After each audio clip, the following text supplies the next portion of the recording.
प्रिय छात्रों नमस्कार। एनसीईआरटी फिजिक्स कक्षा 12वीं में आपका स्वागत है। आज का हमारा टॉपिक है विद्युत द्विध्रुव के कारण निरक्षीय स्थिति में विद्युत क्षेत्र की तीव्रता। इसके पहले हम अक्षीय स्थिति में कर चुके हैं, तो सबसे पहले हम ये जान लेते हैं कि अक्षीय और निरक्षीय में फ़र्क क्या होता है, क्योंकि पिछले वीडियो लेक्चर में मैंने अक्षीय के बारे में केवल आपको समझाया था। यहाँ पर बात की जाए तो अक्षीय का मतलब ये होता है क्षैतिज लाइन, और निरक्षीय का मतलब होता है बाह्य अक्ष यानी कि ऊर्ध्वाधर लाइन। अक्षीय और निरक्षीय आपको ध्यान रखना है, क्योंकि यहाँ पर अक्सर गड़बड़ियाँ ये होती हैं कि अक्षीय और निरक्षीय पता नहीं होता। तो चूंकि दोनों समान रूप से ही है व्यंजक, इसलिए आपको ध्यान रखना निरक्षीय यानी बाह्य अक्ष और अक्षीय का मतलब एक्स अक्ष। तो इनमें आपको डिफरेंस पता होना चाहिए। तो अक्षीय स्थिति यानी कि जैसे एक द्विध्रुव है, तो द्विध्रुव से इस यहाँ पर बिंदु P लेंगे तो वो अक्षीय हो जाएगा, और द्विध्रुव से अगर यहाँ पे बिंदु P लेंगे तो वो निरक्षीय हो जाएगा। जैसे कोई द्विध्रुव यहाँ पे रखा हुआ है और बिंदु P यहाँ पे है, तो हम यहाँ से इसके मध्य बिंदु O से R दूरी लेंगे तो ये हो जाएगा निरक्षीय। लेकिन कोई द्विध्रुव यहाँ पर है और इसका मध्य बिंदु ये है, और यहाँ से हम इस डायरेक्शन में बिंदु P लेंगे तो वो हो जाएगा उसी अक्ष पर जिस अक्ष में रखा है, तो उसे बोलते हैं अक्षीय। और अक्ष से विपरीत उसे बोलते हैं निरअक्ष यानी निरक्षीय, जिसे हम बाह्य अक्ष भी बोलते हैं। तो ये हो गया अक्षीय और निरक्षीय। चलिए अब हम तीव्रता ज्ञात करेंगे। तो सबसे पहले हम विद्युत द्विध्रुव बना लेते हैं, जैसा कि आप सभी जानते हैं। तो इसके लिए हम रफ पेपर का यूज़ करेंगे या फिर चित्र को अलग से बनाएंगे, क्योंकि हमें उसकी बार बार ज़रूरत पड़ती रहती है। तो इस पेपर पर हम बनाएंगे इसका चित्र। सबसे पहले हम इसमें बना लेते हैं एक द्विध्रुव जो बराबर किंतु विपरीत आवेशों से मिलकर बना होगा और जिसकी बीच की दूरी 2a होगी। तो ये हमने बनाया प्लस q और माइनस q चार्ज से एक द्विध्रुव।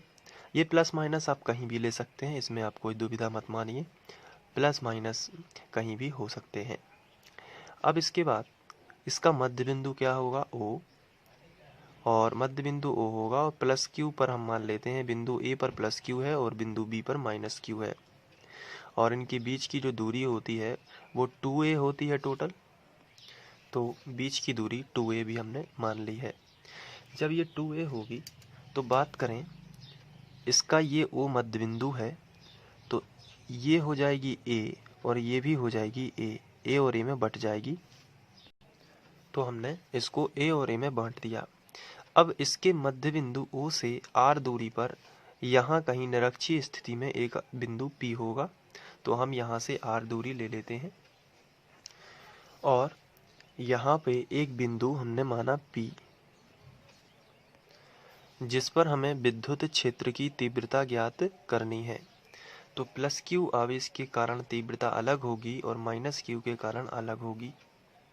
तो अगर हम बात करें प्लस Q की, तो बिंदु P पर टेस्ट चार्ज होता है Q0, जो कि एक टेस्ट ही चार्ज है जो धनात्मक प्रकृति का होता है।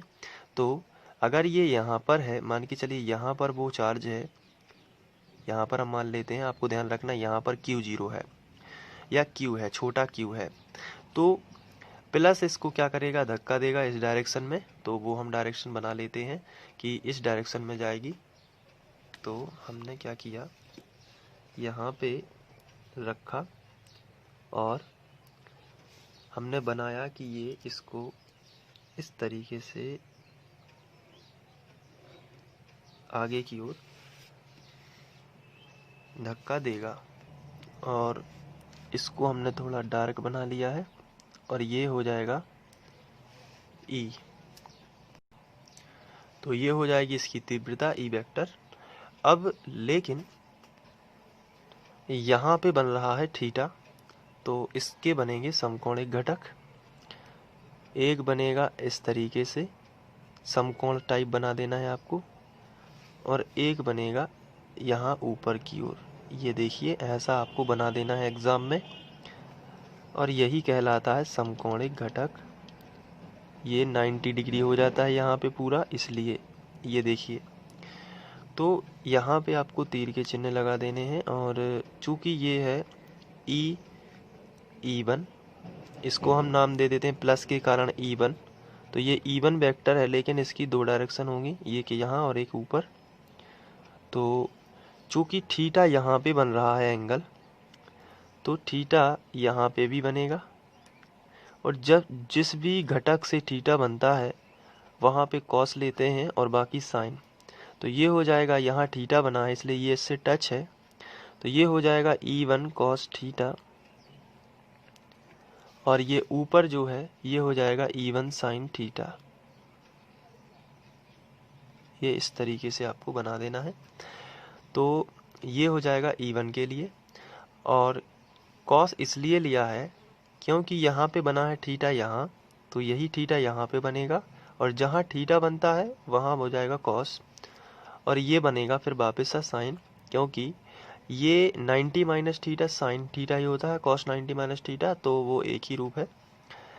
अब यदि बात की जाए माइनस क्यू की, तो माइनस क्यू इस चार्ज को क्या करेगा, यहाँ पे जो चार्ज रखा है आपको भूलना नहीं है, ये क्यू चार्ज रखा हुआ है, छोटा चार्ज जिसकी प्रकृति धनात्मक है।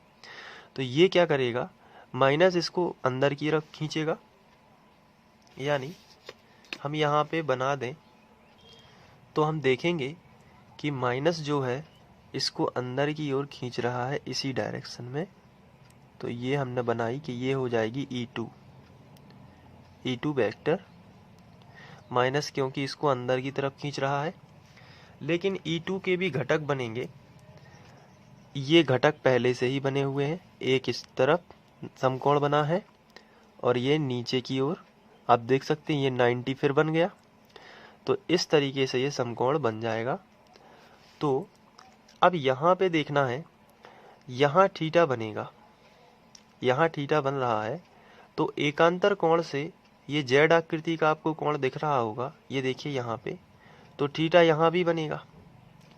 तो जिस घटक से थीटा टच होता है वहाँ पे उसका कॉस होता है, तो ये E2 है इसलिए E2 का कॉस यहाँ पे होगा, E2 cos थीटा।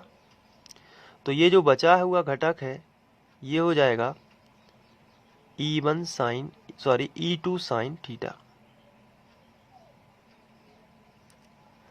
इस तरीके से इनके घटक आपको बांटना है। तो चित्र में सबसे पहले आपको इतना ही करना है, इसके बाद आगे बढ़ना है।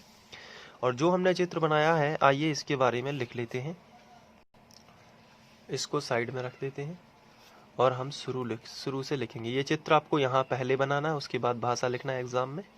तो चूंकि हमने चित्र अलग से बनाया है तो हम यहाँ पे लिखेंगे,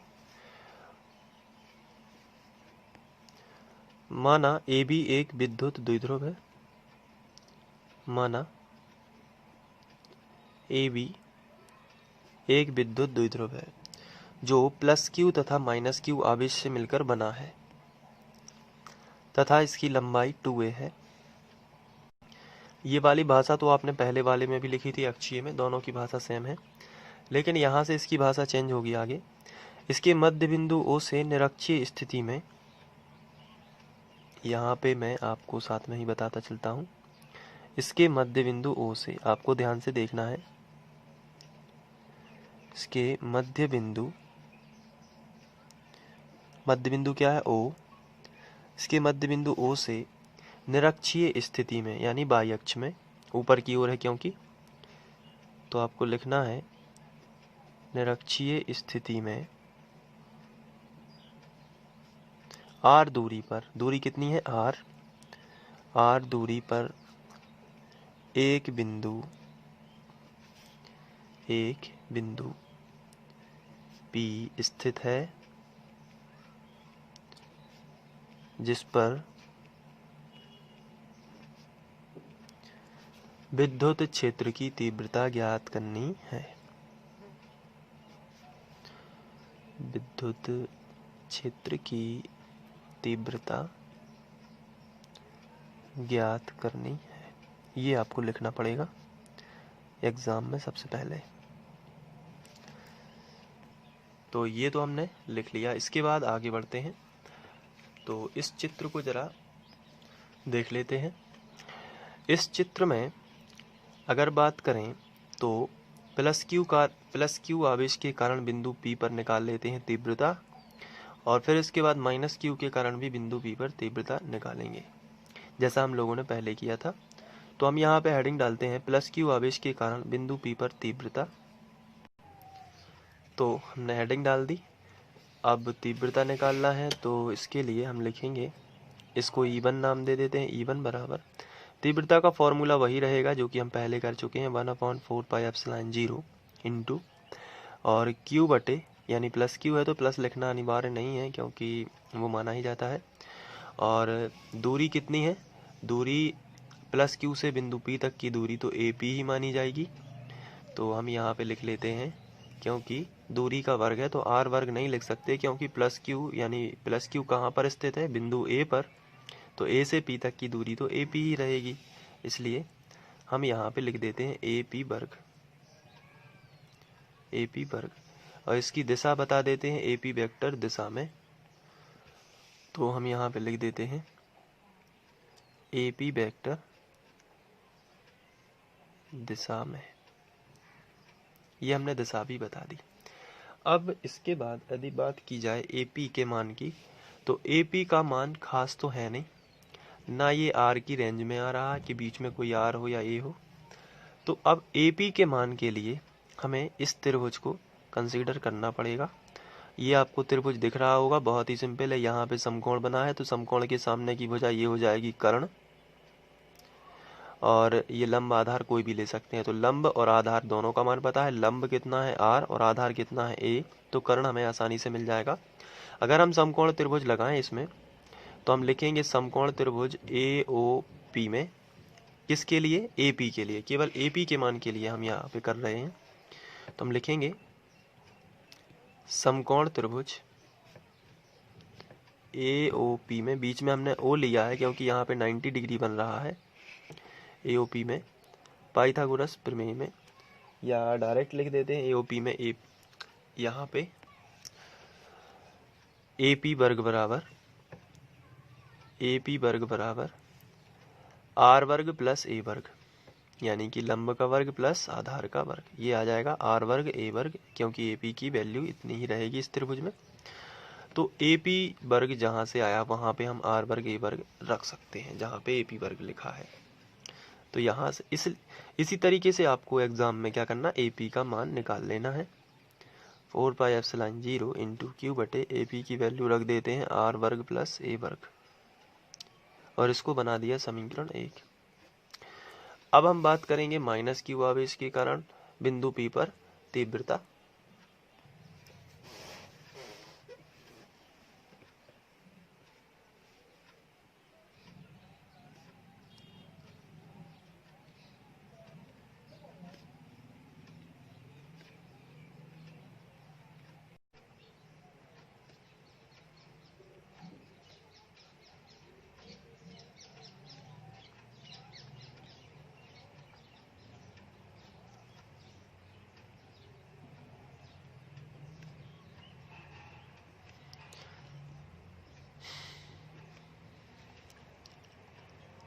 अब माइनस Q जो है E2 बराबर 1/4πε0 इंटू Q बटे, माइनस Q से यदि दूरी देखी जाए तो माइनस Q जो है वो BP है, तो माइनस Q से बिंदु P तक की दूरी कितनी हो जाएगी, BP, इसलिए हम यहाँ पे लिख देंगे BP वर्ग। अब BP का मान भी हमें कैसे मिलेगा, फिर से त्रिभुज लेना पड़ेगा, क्योंकि ये लंब आधार और ये समकोण इस तरफ भी बनेगा, तो ये हो जाएगा कर्ण। तो समकोण त्रिभुज कौन सा लेना पड़ेगा, POB में। तो हम यहाँ पे लिखेंगे समकोण त्रिभुज POB में, और BP स्क्वायर हमें मिलेगा लंब वर्ग धन आधार वर्ग, यानी R वर्ग प्लस A वर्ग, R वर्ग प्लस A वर्ग, ये BP स्क्वायर हमने निकाल लिया। अब BP की जगह पर मान रख देते हैं, तब E2 मिलेगा 1/4πε0 इंटू Q बटे R वर्ग प्लस A वर्ग। ये BP की जगह पर हमने ये पूरा मान रख दिया और इसे बना दिया समीकरण 2। अब यदि चित्र की बात की जाए तो ये जो घटक हमने बांटे हुए हैं इसके बारे में लिख लेते हैं। सबसे पहले हमने E1 को बांटा था, तो कॉस वाला क्षैतिज कहलाता है और साइन वाला ऊर्ध्वाधर, या फिर इस तरीके से भी आप देख सकते हैं क्षैतिज कौन है ऊर्ध्वाधर कौन है। तो हम यहाँ पे लिखेंगे तीव्रता E1 को क्षैतिज घटकों में विभाजित करने पर, या तीव्रता E1 को घटकों में विभाजित करने पर, और लिख लेते हैं। जो लिखना है आपको मैं पहले से ही लिख देता हूँ। तो इस तरीके से हम लिखेंगे तीव्रता E1 को समकोणिक घटकों में विभाजित करने पर क्षैतिज घटक कॉस वाला है E1 cos थीटा और ऊर्ध्वाधर घटक E1 sin थीटा। इसके बाद हम तीव्रता E2 को भी इसी तरीके से लिखेंगे। तो हमने लिखा तीव्रता E2 को समकोणिक घटकों में विभाजित करने पर, जो कि हम पहले ही समझ चुके हैं, केवल लिखना बस है। क्षैतिज घटक हो जाएगा कॉस वाला, क्षैतिज देखिए यहाँ पे कॉस वाला क्षैतिज, बस यहाँ पे 1 और 1 था, यहाँ पे 2 और 2 लगा दिया। अब चित्र में यदि ध्यान से देखा जाए तो E1 sin थीटा और E2 sin थीटा एक दूसरे के बराबर हैं, लेकिन विपरीत हैं। ये उल्टी दिशा में है और ये इसके विपरीत दिशा में है। जबकि E1 cos थीटा और E2 cos थीटा की डायरेक्शन सेम है, एक ही डायरेक्शन में है। तो यहाँ पे हम लिखेंगे कि E1 sin थीटा और E2 sin थीटा परस्पर बराबर किंतु विपरीत दिशा में होने के कारण एक दूसरे के प्रभाव को निरस्त कर देते हैं। जबकि E1 cos theta E2 cos theta एक ही दिशा में होने के कारण परस्पर जुड़ जाते हैं। ये भाषा हमें लिखनी पड़ेगी। तो चलिए लिख देते हैं। तो हमें कुछ इस तरीके से लिखना पड़ेगा। चित्र से स्पष्ट है कि E1 sin थीटा और E2 sin थीटा परस्पर बराबर किंतु विपरीत दिशा में होने के कारण एक दूसरे के प्रभाव को नष्ट कर देते हैं, जैसा कि आप चित्र में देख पा रहे होंगे। यहाँ पे देखिए E1 sin थीटा और E2 sin थीटा परस्पर बराबर हैं किंतु एक दूसरे के कैसे विपरीत हैं, तो एक दूसरे के प्रभाव को नष्ट कर रहे हैं। जबकि E1 cos थीटा और E2 cos थीटा एक ही दिशा में है, तो ये जुड़ जाएंगे। तो यही हमने यहाँ पे लिख दिया है, एक दूसरे के प्रभाव को नष्ट कर देते हैं, परंतु E1 cos थीटा तथा E2 cos थीटा एक ही दिशा में होने के कारण परस्पर जुड़ जाते हैं। इसलिए परिणामी तीव्रता E बराबर होगा E1 cos थीटा, दोनों को जोड़ देते हैं, E1 cos theta plus E2 cos theta. ये हमने दोनों को जोड़ दिया। लेकिन अगर बात करें हम E1 और E2 के मान की, तो मैं आपको दिखा देता हूँ। E1 का मान आप देखिए यहाँ पे 1/4 पाई एप्सिलॉन 0 Q बटे R वर्ग प्लस A वर्ग, और इसको हमने समीकरण 1 बनाया था। और E2 का मान भी उतना ही है जितना E1 का है, 1/4 पाई एप्सिलॉन 0 Q बटे R वर्ग प्लस A वर्ग। देखिए यहाँ पे दोनों मान बिल्कुल एक जैसे हैं, और ये समीकरण 1/2 से हमने इसलिए बनाया था ताकि हम बता सकें कि E1 और E2 दोनों कैसे बिल्कुल बराबर हैं। आप देख लीजिए ये वाला मान और ये वाला मान दोनों ही कैसे हैं, बराबर हैं। तो हम यहाँ पे लिखेंगे चूंकि E1 बराबर है E2 समीकरण 1/2 से,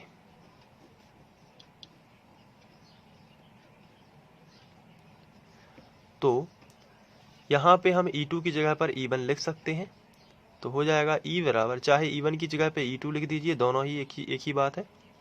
E1 cos थीटा ज्यों का त्यों, लेकिन इस E2 की जगह पर हम E1 लिख सकते हैं क्योंकि बराबर है। तो यहाँ भी हो जाएगा E1 cos थीटा।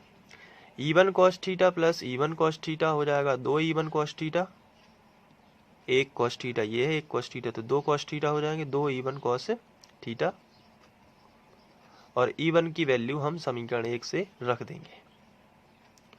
तो 2 गुणित E1 का मान पूरा हम लिख लेते हैं 1/4 पाई, जो मैंने अभी आपको दिखाया, एप्सिलॉन 0 इंटू Q बटे R वर्ग प्लस A वर्ग। ये हमने रखा Q का मान, E1 का मान पूरा, और गुणित में है cos थीटा, तो हमने cos थीटा भी लिख दिया।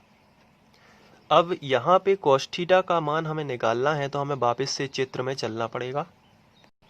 तो इस चित्र में यदि देखा जाए तो cos का फॉर्मूला क्या होता है, आधार बटे कर्ण, यही होता है ना, आधार बटे कर्ण। तो अब आधार यदि हम यहाँ पे देखें, आधार क्या है, आधार A है, और कर्ण क्या है, कर्ण था इन दोनों का। अच्छा, कर्ण निकालना है तो हम लोग इतना तो निकाल चुके थे कि BP वर्ग बराबर कितना होता है, BP वर्ग बराबर R वर्ग प्लस A वर्ग। ये हमने अभी निकाला है, R वर्ग प्लस A वर्ग BP वर्ग। लेकिन BP वर्ग नहीं, केवल कर्ण यानी BP चाहिए, तो वर्ग हटेगा तो क्या आ जाएगा, वर्गमूल। तो अगर शुद्ध BP का मान निकालें हम, चूंकि हम BP का नहीं निकालते थे क्योंकि हमारे पास BP वर्ग होता था, तो डायरेक्ट R वर्ग A वर्ग हो जाता था। लेकिन BP वर्ग की जगह पर BP का मान चाहिए, तो होगा यहाँ पे कर्ण R वर्ग प्लस A वर्ग, ये होगा कर्ण। तो आधार बटे कर्ण यानी कॉस थीटा यदि हमें चाहिए तो आधार बटे कर्ण होगा, यानी कि आधार यानी a बटे अंडर रूट r वर्ग प्लस a वर्ग, ये होगा कॉस थीटा का मान। इसलिए हम यहाँ पे लिखेंगे त्रिभुज या समकोण त्रिभुज, कॉस थीटा के लिए करेंगे ना, तो समकोण त्रिभुज BOP में कहीं भी ले सकते हैं आप, उस तरफ भी लेंगे तो भी वही वैल्यू मिलेगी, तो कोई भी त्रिभुज ले लीजिए, दोनों ही बराबर है। तो समकोण त्रिभुज BOP में अब हमें चाहिए कॉस थीटा, तो इसलिए हम लिखेंगे कॉस थीटा बराबर आधार बटे कर्ण, और चित्र से देखा जाए तो आधार है a, यदि हम इसमें फिर से देखें आधार है a और कर्ण है अंडर रूट r वर्ग प्लस a वर्ग, तो a बटे और कर्ण हो जाएगा r वर्ग प्लस, आपको चित्र में ही लिख देना है कर्ण, तो उससे डिफाइन हो जाएगा r वर्ग a वर्ग। तो ये मिल जाएगा कॉस का मान, तो वापस से कॉस की जगह पर रखेंगे तो आपको मिलेगा e बराबर 2 गुणित 1/4 पाई एप्सिलॉन 0 और q बटे r वर्ग प्लस a वर्ग, ये ज्यों का त्यों इतना पूरा यहाँ पे देखिए, और गुणित कॉस की जगह पर हम रखेंगे q बटे अंडर रूट r वर्ग प्लस a वर्ग, ये हमने रख दिया। अब इसके बाद हमें करना है e बराबर, आगे मैंने दोबारा से स्टेप लिखा है क्योंकि नेक्स्ट पेज था, तो यहाँ पे a है आधार बटे कर्ण, तो a इसको करेक्ट कर देता हूँ, और इस वाले पेज में भी यहाँ पे ये a ही होगा, क्योंकि आधार बटे कर्ण आप देखेंगे यहाँ पे a बटे इतना ही था। चलिए अब आगे बढ़ते हैं, तो 2QA ये क्या है, द्विध्रुव आघूर्ण, तो ये बनेगा P। तो सबसे पहले तो हम 1/4 पाई एप्सिलॉन 0 को अलग कर देते हैं, 2QA बन गया P, द्विध्रुव आघूर्ण P होता है, और नीचे यहाँ पर 1 की घात है, यहाँ पर 1 की घात है और यहाँ पर आधे की घात है, क्योंकि इस पर कोई भी घात नहीं तो 1 की मानी जाएगी। तो और ये r वर्ग a वर्ग पर आधे की घात यानी रूट लगी हुई है, तो आधे की मानी जाती है। कहने का मतलब ये है कि 1 की घात प्लस आधे की घात है दोनों के पास, तो टोटल कितनी हो जाएंगी, जोड़ देते हैं तो एलसीएम कर देते हैं, 2 एकम 2 और 1 3, तो हो जाएगा 3/2 की घात, किस पर, r वर्ग a वर्ग पर। यहाँ पे r वर्ग a वर्ग पर यदि कोष्टक के बाहर यदि कोष्टक लगा दिया जाए तो कोई भी घात नहीं है, तो 1 की मानी जाएगी, और यहाँ पर r वर्ग प्लस a वर्ग पर अंडर रूट है यानी कि 1/2 की, तो दोनों घातों को जोड़ दिया है, क्योंकि गुणा में घातें जुड़ती हैं तो एक साथ में हम लगा सकते हैं 3/2 की घात। तो यहाँ पे हम लिखेंगे r वर्ग प्लस a वर्ग पर 3/2 की घात, और यहाँ पे हमें बता देना पड़ेगा चूंकि q इंटू 2a बराबर p बराबर द्विध्रुव आघूर्ण, ये हमने पहले ही यहाँ पे लिख दिया। तो अब हम आगे बढ़ेंगे और इसको आगे सॉल्व करेंगे। तो यदि a बहुत ही छोटा हो, यदि चित्र में देखें ये द्विध्रुव की अल्प दूरी होती है, और अगर उसका भी आधा बहुत छोटा हो, a r की तुलना में यदि बहुत छोटा हो, तो इसे हम अलग कर सकते हैं। तो हम यहाँ पे लिखेंगे यदि a छोटा हो, बहुत छोटा हो r से, तो इसे नगण्य मानने पर, तो इसे नगण्य मानने पर, तो चलिए लिखते हैं e बराबर 1/4 pi epsilon not into p बटे a को हटा देंगे तो r के ऊपर आएगी r वर्ग के ऊपर आएगी 3/2 की घात, तो 2 से 2 कैंसिल हो जाएंगे, तो r के ऊपर बचेगी केवल और केवल 3 की घात। तो e बराबर आएगा 1/4 पाई एप्सिलॉन 0 इंटू p बटे r घन, ये आएगा न्यूटन प्रति कूलम। तो यही हो जाएगी निरक्षीय स्थिति में तीव्रता। और यदि माध्यम का परावैद्युतांक k हो तो E बनेगा 1/4 पाई एप्सिलॉन नॉट, k बस जोड़ देना है, इंटू p बटे r घन, यही हो जाएगा न्यूटन पर कूलम। इस तरीके से हम यहाँ पे करेंगे, और यही निरक्षीय स्थिति में तीव्रता का व्यंजक होगा। और वायु अनिर्वात में के बराबर वापस से 1 भी कर सकते हैं, तो वो भी इसमें हम लिख सकते हैं। तो इसके बाद मैं आपको स्क्रीनशॉट दे देता हूँ। सबसे पहले आपको क्वेश्चन लिख के ये चित्र बनाना है, तो क्वेश्चन का स्क्रीनशॉट लीजिए सबसे पहले। उसके बाद ये चित्र है, इसका भी आप स्क्रीनशॉट ले लीजिए। फिर इसके बाद आपको भाषा लिखनी है। चलिए ठीक है। अब इसके बाद ये रहा स्क्रीनशॉट पहला।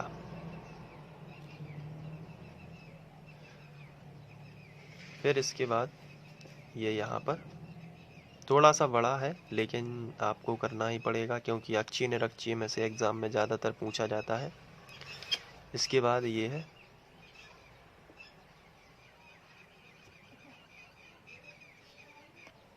फिर ये,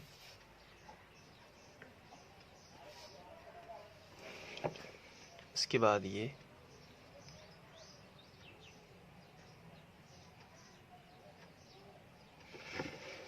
फिर ये,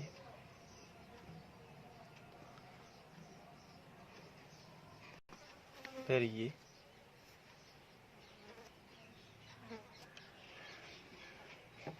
इसके बाद ये। आशा करता हूँ आप लोगों को ये समझ में आ गया होगा। Thank you.